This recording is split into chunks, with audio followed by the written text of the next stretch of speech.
Canvas has a special feature called announcements, which allows a teacher to make a special post that will display right there at the top of the screen right when a student logs in.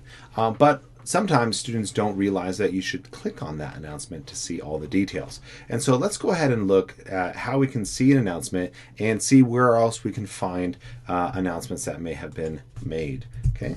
So here I'm just logged in as Stuart student, and we're going to go into one of his courses. And so we're just going to click right here into the science course.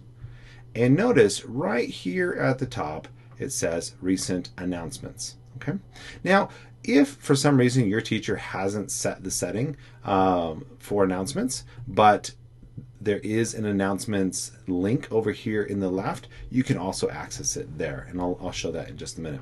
Now, a mistake that many students make is they will see this and they will think that this text right here is all the announcement that they need to see. But in fact, the announcement is actually a whole post. So whenever you see an announcement, you want to click onto it.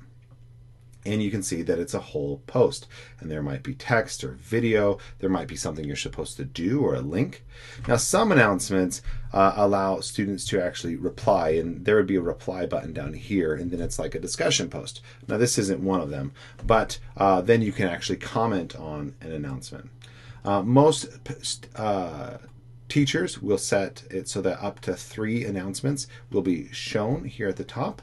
And you can view it there. But there is another way, like I said, is that you can click announcements over here on the left. Now your teacher may have chosen to take this out of the navigation. As teachers, we get to decide what stays here and what doesn't. And so if it's not there, don't be worried. They just don't think that you need it. But if it is there, you can click and it will give you a list of all the announcements as well as when it was posted and all that information. And then once again, you just click in and there you go. So that's how you view announcements. Make sure you click in, make sure you see all the details. Cheers.